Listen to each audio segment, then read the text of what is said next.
Hello. Been a while since I posted anything.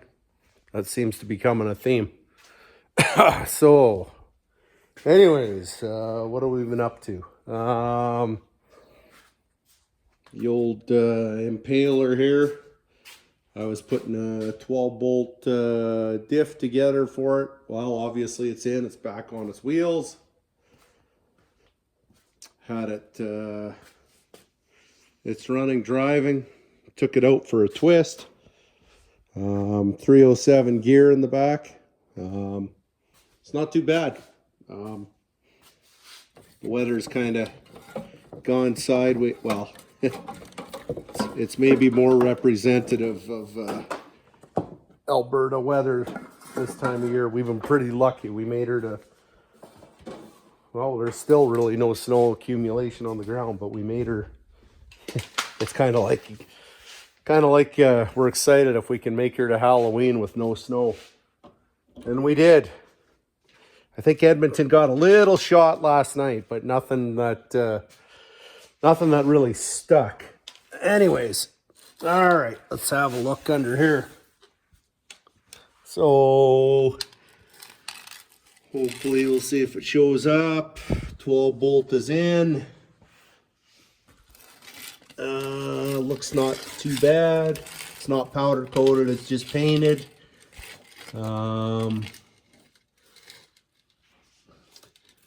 For the gurus out there, they can see I've got the sway bar added.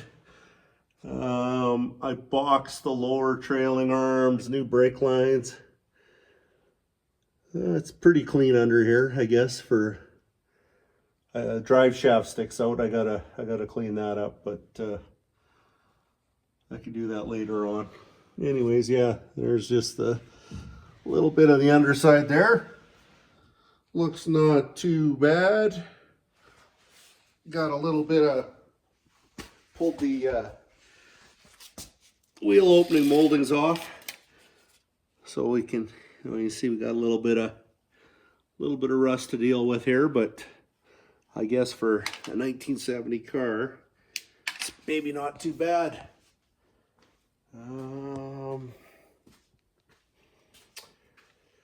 Yeah, Ricky's, old Ricky's 350 here.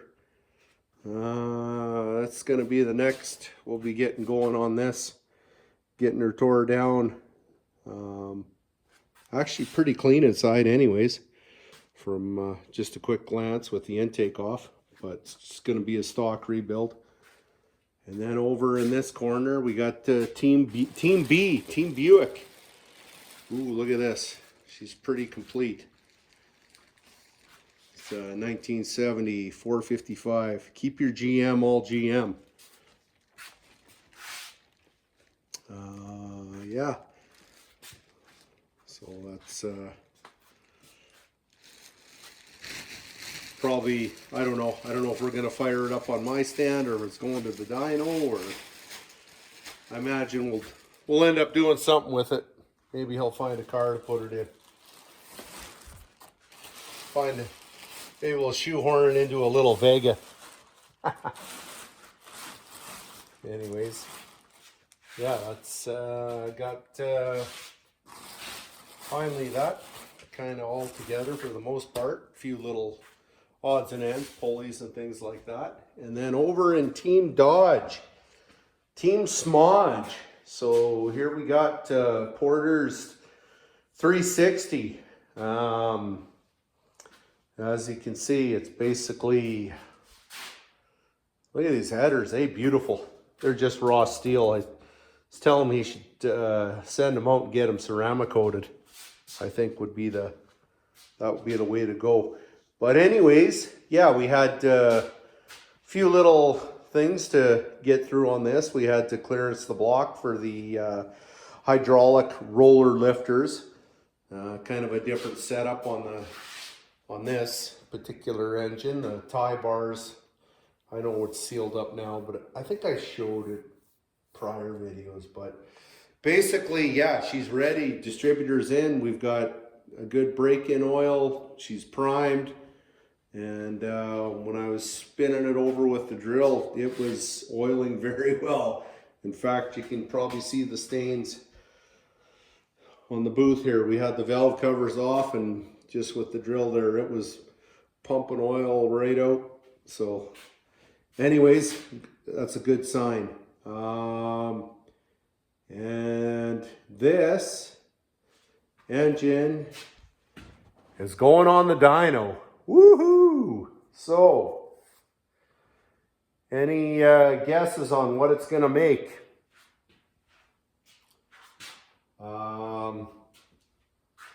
Our welder who built our engine lift plate, that's his guess. So he put it in writing in E70S. Good old MIG weld wire. So that's his guess, 425 horse. And you know what? I would say that's a pretty, he's probably right in the ballpark. That's kind of, I think it's going to be somewhere between 420 to 450 horse and maybe 450, 460 torque. That's what I'm guessing. But at the end of the day, it's all guesses, which really don't mean anything. It's the dyno that tells the real story. But yeah, anyways, that's going to be pretty cool. Going on the dyno next Friday, November, what are we in? Yeah, November 14th. November 14th, big dyno session. Oh yeah.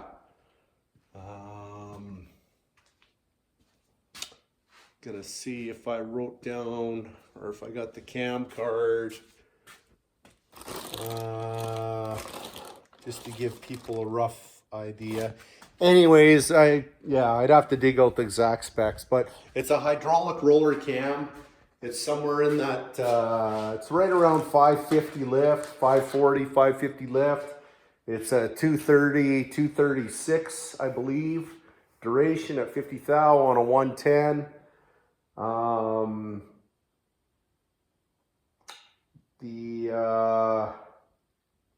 What do we got? We got Power World cylinder heads. Prior videos, I don't know if I showed, but when we first were getting things together, the pistons protrude 35 thousandths. Yes, that's correct. 35 thousandths, not 3.5, but 35 thou above the deck. So we took all that stuff into Bell Engine. Shout out to Bell Engine. Woo! They machined the pistons down and rebalanced the whole bottom end. So we're sitting, mathematically 10.8 to 1, 10.8 to 1 compression. So, and it's 40 over. I think that puts us right around 367 cubic inch, right in there, give or take. Give or take a half cube either way. So I think it should do all right. So the Mopar guys out there should, I don't know. We'll see what happens, but we're taking her to the dyno, so hopefully it and it's going in a 71 Dart, so it's going in a little light car. So if this thing makes what I think it's going to make, that Dart should be a screamer. And who doesn't like a screamer? What else? I think that's kind of the gist. Yeah, I mean, I didn't video a whole lot on setting up the pattern on the diff or any of that, but you know what? It was just a stock rebuild. All I did was rebearing it, and so it was literally take it apart, clean it up, replace the bearings, and put it back together. So there really wasn't a whole lot there was no magic there. Just set up the pinion preload. Just follow the manufacturer specs. I'm not smarter than the guys who designed it, so I just they haven't steered me wrong yet. Anytime I'm working on something, I always follow the manual, and it's never failed me. I guess if I wanted real expert advice, I'd go to the comment sections in Facebook, but that's for a whole other discussion. And I noticed, just got a little bit of a seep on the power steering pressure hose, so we got one of those coming. We'll get that changed out, and hopefully we'll get going on the body on this. Get that buttoned up. Trying to think what else. Yeah, that's kind of what's been going on around here. So yeah, we're looking forward to the big dyno session, and I think I might when I get into doing some more bodywork stuff, I might get into trying to clarify some man, oh man, there's a lot of misinformation. Just terrible out there regarding high build primers, epoxy, and everything like that, all that kind of stuff. So anyways, just for shits and giggles here, here's a 1970 Chevelle cowl hood that I sprayed with epoxy many years ago. And look at that. This hood sat out in a container. It's been through winters. It's been through you name it. And look at that. No rust.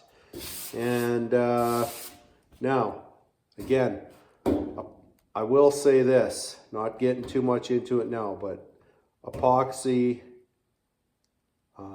it's only as good as the brand you buy. I'll say that. Not all epoxy primers are created equally. That's all I'm going to say about that. Yeah, when you get a good epoxy primer, there's definitely some benefits of using it to bare steel before you start doing filler work. But I'll get more into it. And I know the experts will come on and tell me I don't know what I'm doing, but that's okay. I've got probably more years in experience and more real know-how than those that are gonna comment about it. Anyways, yeah, here's a car that's been perfect example. This car was prime. This is just primer, and I had to patch the fenders, and yeah, I epoxied them before I did my body work and primed over it. And in fact, you can even see right through here where it's chipped through the primer, and we're down to the epoxy, but no rust, no cracking, no nothing. Same with the rear quarter on here. Anywhere I did body work on this car, I epoxied it first. And this car has been in primer for, oh boy, many years. And ideally, it's not ideal to leave it in the primer, because primer does not seal as per se,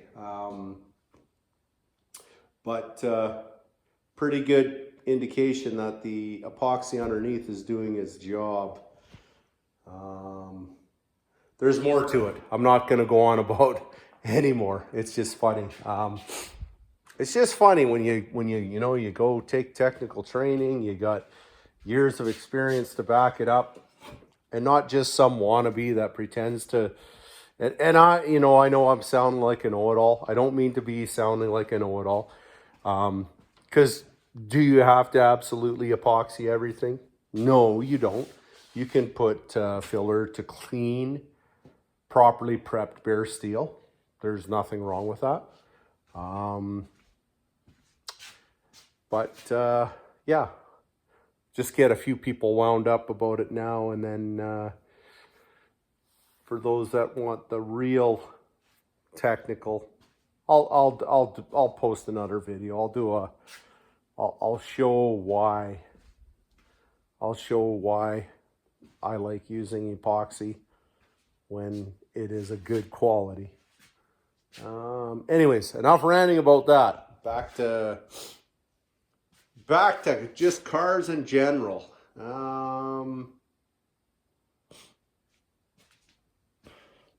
Yeah, I got quite a few people watching, asking whatever. Yeah, and it's cool. And I watch a lot of other people's channels too. There's some good stuff out there. I mean, there's some stuff out there. I'm not going to say it's not good. I mean, it's different. People got different ideas, but it's okay to have an open mind. But that's the key there. You got to have an open mind.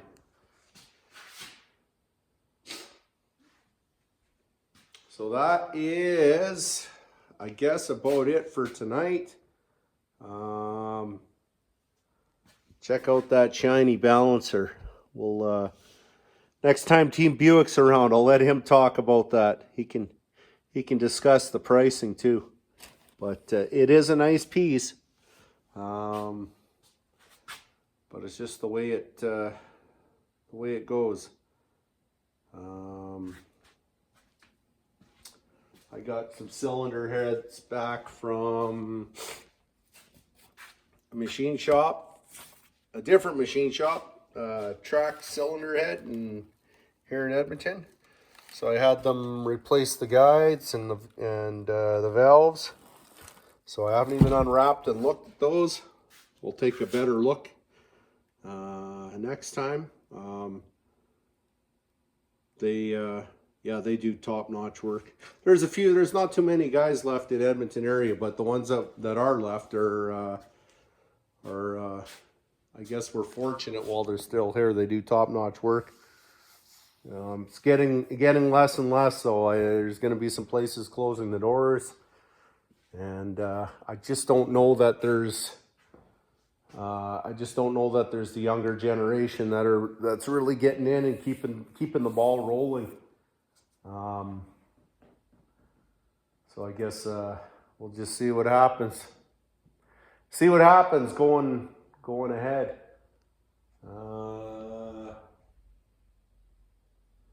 Yeah, I'm not sure. I feel like I'm kind of missing something that I was gonna talk about, but anyways, that is that for now. So until the next one,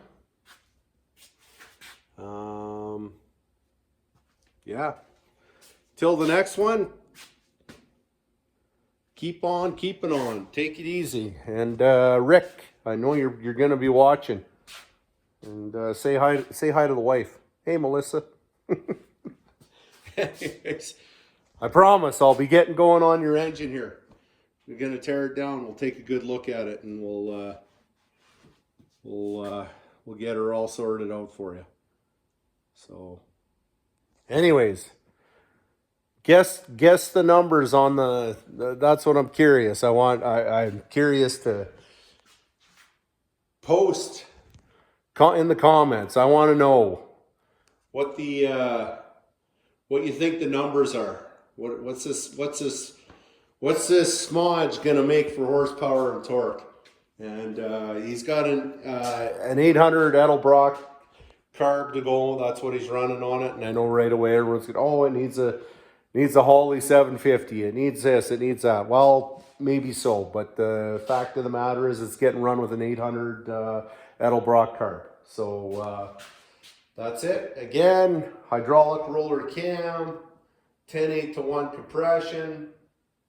800 Edelbrock carb, yeah, 10.8:1 compression, so not far off 11:1 in the big scheme. So post your numbers. I'm curious. What do you think it's gonna make? Maybe we'll whoever gets closest. Maybe we'll come up with some sort of prize. But that's it. Till the next one. Thanks for watching.